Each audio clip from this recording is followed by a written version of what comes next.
Hello everyone, welcome to my channel entertaining words world of entertainment. आज मैं review करने जा रहा हूँ 1964 में बनी हुई फिल्म कश्मीर की कली, जिसमें शम्मी कपूर हीरो थे और शर्मिला टैगोर हीरोइन थी। शम्मी कपूर अपने टाइम के बहुत ही मशहूर हीरो थे, we all know that.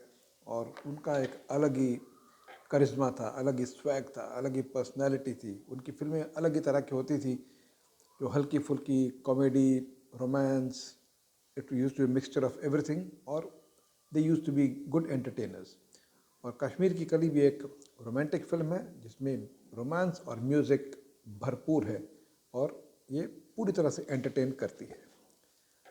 Film की कहानी शम्मी कपूर के बारे में, जो बहुत ही रईस है, और उनकी माता जो उनकी शादी कराना चाहती है, वो अभी शादी करने के लिए तैयार नहीं है, और अपने यहाँ से निकल कर वो कश्मीर चला जाता है, जहाँ उनका दूसरा एक बंगला है। वहाँ जाके रहने लगता है। वहाँ उनकी मुलाकात होती है शर्मिला टैगोर से, and he falls in love with Sharmila Tagore. प्राण जो है, शर्मिला टैगोर के पिता हैं नज़ीर हुसैन। वो अंधे हैं। उन्होंने प्राण से कर्जा लिया हुआ है जो वो चुका नहीं पा रहे, बहुत गरीब है। और शर्मिला टैगोर फूल बेचकर घर का गुजारा करती है। और प्राण जो है शर्मिला टैगोर से शादी करना चाहते हैं, और नज़ीर हुसैन को एक तरह से प्रेशर में रखा हुआ है कि मेरी शादी उससे करो, जबकि शर्मिला टैगोर ने बताती है कि she wants to marry Shammi Kapoor.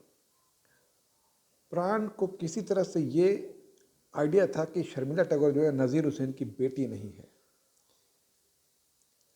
और फिर एक दिन ये राज खुलता है जो वाकई चौंकाने वाला था, कि शर्मिला टैगोर वाकई उस नज़ीर हुसैन की बेटी नहीं है।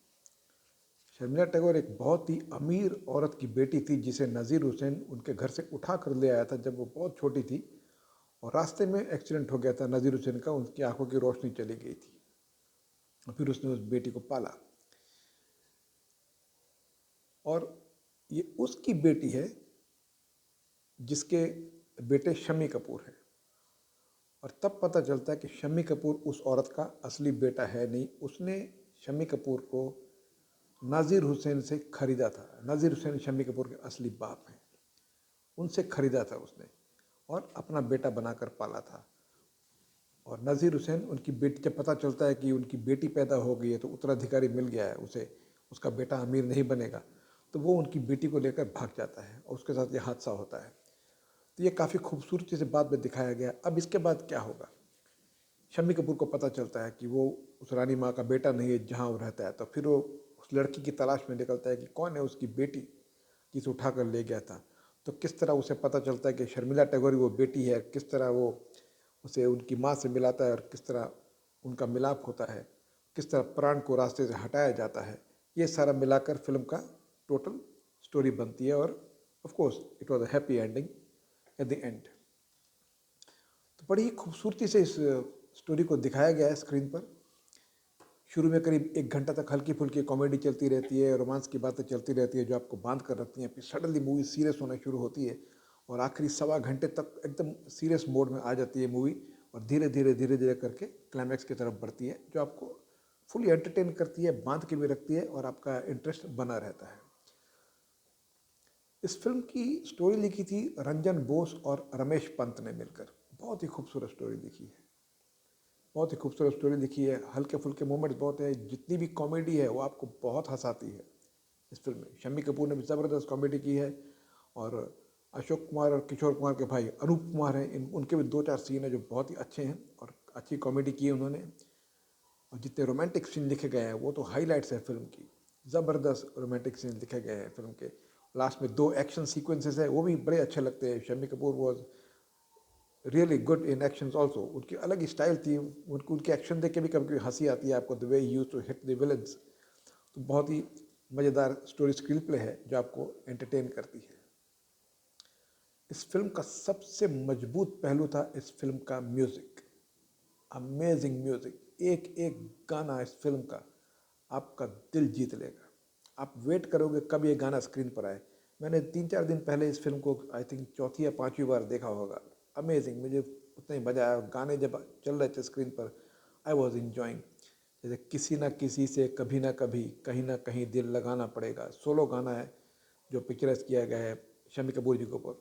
Super locations, the way it's picturised, the way Shammi Kapoor has performed.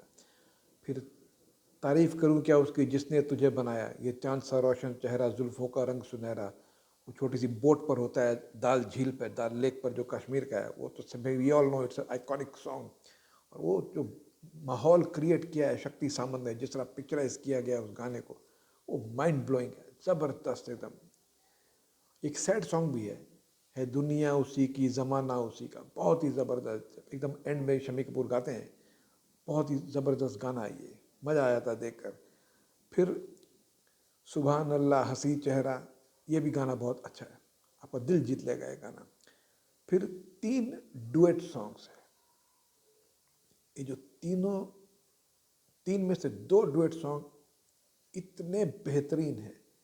पहले बात करते हैं जो तीसरा डुएट सॉन्ग है, हाय रे हाय तेरे हाथ में मेरा हाथ.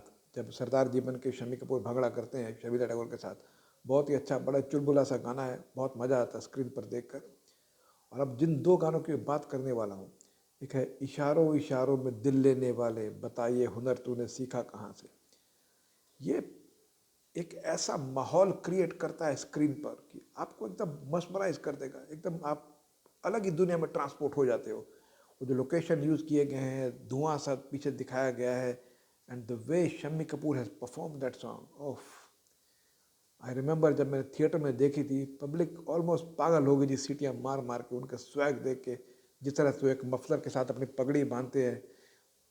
It was amazing. उसे आप देख कर ही एहसास कर सकते कि मैं क्या बोलना चाह रहा हूँ. That was mind blowing. और एक गाना जो डुएट सॉन्ग है, दीवाना हुआ बादल, ये unbelievable.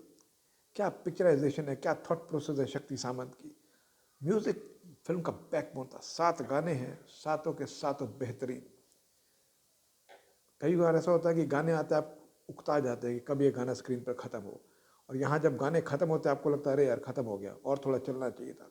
Such an amazing work by, जो गाने लिखे हैं एस एच बिहारी ने लिखे हैं, बहुत ज़बरदस्त लिखे हैं. ओ पी नायर का म्यूज़िक है, माइंड ब्लोइंग म्यूज़िक है.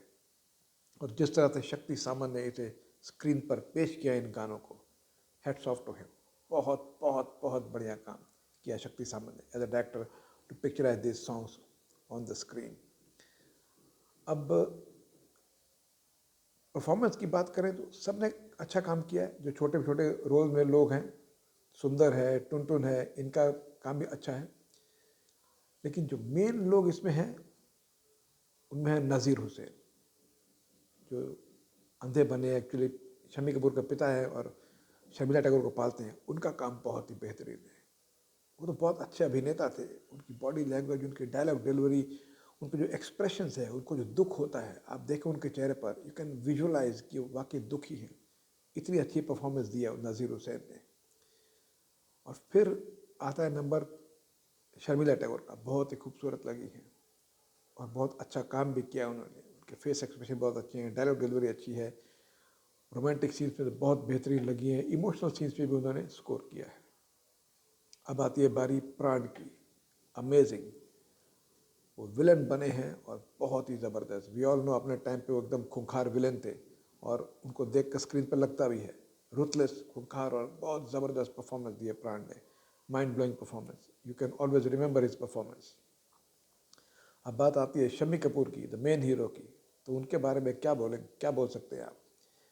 उनका स्क्रीन प्रेजेंस, उनकी पर्सनैलिटी, वो लंबा चौड़ा कद, गोरे चिट्टे, उनकी ड्रेसिंग सेंस, और जिस तरह से वो गानों पे उन्होंने परफॉर्म किया है, जब इमोशनल्स आते हैं जिस तरह से उन्होंने उसे स्क्रीन पे प्रेजेंट किया है, एक एक सीन पर छा गए. एकदम mind blowing performance Shammi Kapoor. बहुत बहुत ज़बरदस्त काम किया है शम्मी कपूर ने.